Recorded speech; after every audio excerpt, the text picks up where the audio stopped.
All right, I did it. I went 3-0 at the draft last night at the FNM. I'm gonna go through the how I won the draft. This is the prizes from the tournament. It's not a very competitive store, so the prize payout for first place is 3 packs. But hey, it was a good time, and they just threw this in. I don't think it was part of the tournament, but that was pretty cool. Basically, what happened was at the beginning, I was rare drafting or taking the value, and then it was pretty clear early on that what we had was the Silver Quill. And Silver Quill is always my favorite. I do like to play aggressive decks just as a personal preference. And it really paid off this time. So first of all, I'm just going to go through and pull out all my lands. I like to use these lands from Revised because that's about where it was at when Magic, when I first started playing Magic as a kid. These are very nostalgic to me, and I like the white borders that contrast, makes it easier to find your lands and pull them out real quick. We got 8 and 8, so I played 8 plains and 8 swamps. When you're playing in aggressive decks, instead of playing 17 lands, I cut a land and made it a little bit more evened out. That gives me an extra slot for cards. Then here, funnily enough, this is the top end of my deck. It's a 5 mana spell. There are a few different synergies in the deck for life gain. What I'm going to do here is just like when I was building my deck, I'm going to put them in order by mana cost. And I'm going to put the creatures on top and spells on the bottom. So you usually don't want to see your 5-drop until later in the game. So this is a favorite of mine. It scales really well late in the game. It can also trade for some of the bigger, badder things. It could be 2/2, 3/3, 4/4. It also is a threat of activation. So you attack with this guy. Say you have 4 mana up on your first main phase. You go to combat, attack with your 4 mana up. There's a lot of reasons why they wouldn't want to block this. And again, if you're going aggressive, a 1 mana play is very good because you're going to start early and you're going to get there. And you'll see the other part of the major reason for this victory is going to be my removal. So here's my second Inkling mascot. So these were major signals in the draft that I was going to be Silver Quill. At the table, it turns out I was the only Silver Quill drafter. Here's our second frog. We got the foil one. So that it was a really clear signal. So here we go. Here's our first example of a removal spell. This is excellent in the repartee situation because you're going to be targeting something, you're going to be clearing the board, and the little stuff's going to get through again. This card was awesome. Also, with my multiple ways of gaining life, this thing, it never went off in my draft, but I'm telling you it'll matter, and I'll show you why with the card that it did matter with.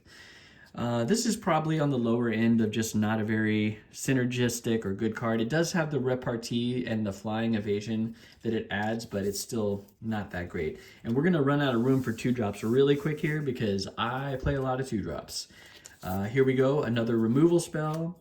Silver Quill Charm with the double striker actually, and with the making anything a double striker, being able to put 2 counters on the creature at instant speed was incredible.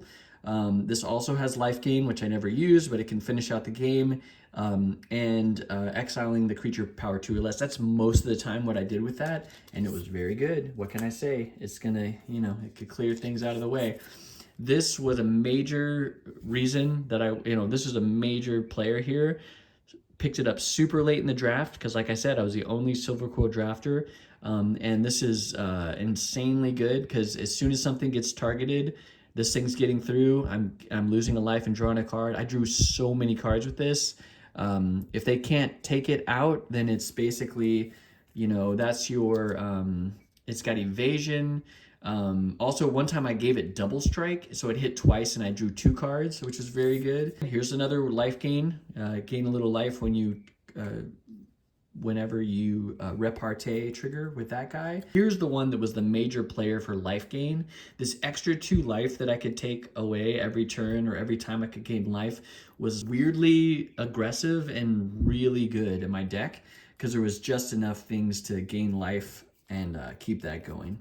So another piece in the, I picked up Repel Calamities very early. I think this was like a first or second pick in pack 1, just because it was like, okay, I guess I'll take a removal spell early.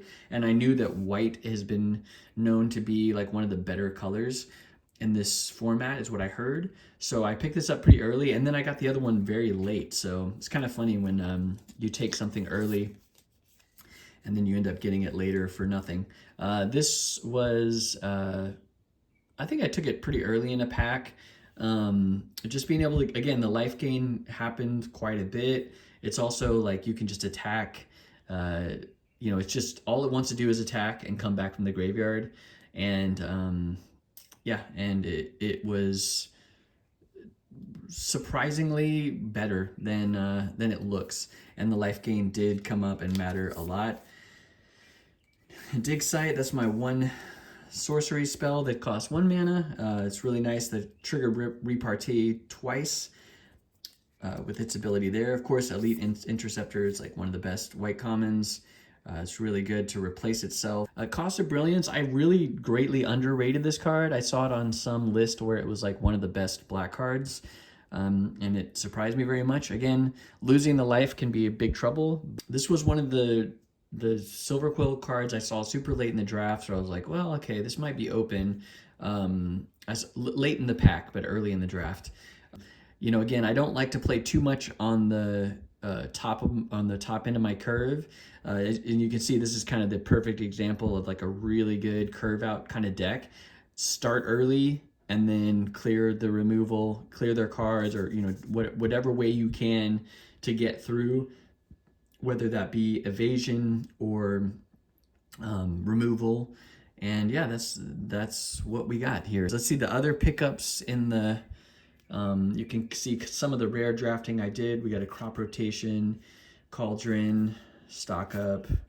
I love the flash mechanic. There's an argument that could be made, I guess, for playing some of this other stuff. Just like I could have more 3s and fewer 4s, but to be a little bit more aggressive, I cut this 5. Here's my other 5. So I had like multiple 5 routes, because you can see the winning strategy that got here for me. I even cut a removal spell because I had so many cheaper ones, and just didn't end up doing it. I usually play Pull from the Grave too, but you could almost just play my 3 drops in no 5 drop and fewer 4 drops, maybe even go down to 15 lands and just like really keep it lean and aggressive. So let me know what you think. This was definitely the result of me drafting my seat.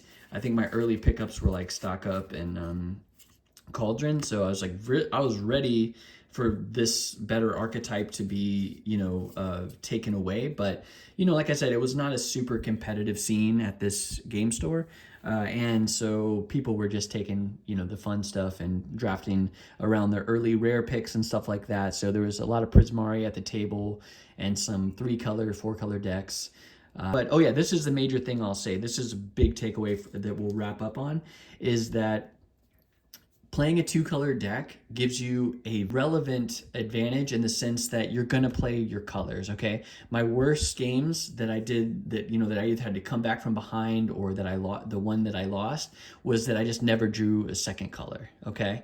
And so you think about that, if you multiply that out with playing 3 or 4 colors, of course you have Terramorphic Expanse, which can fix your mana. That card is very good in that sense, even for a 2-color deck. Or the dual lands at common, the dual lands at rare, all that stuff gets a lot better when you just think like, all I got to do is cast my spells. But okay, besides drafting that stuff, if you just go down to 2 colors, you're going to play your spells more often than your opponent. And what does that do?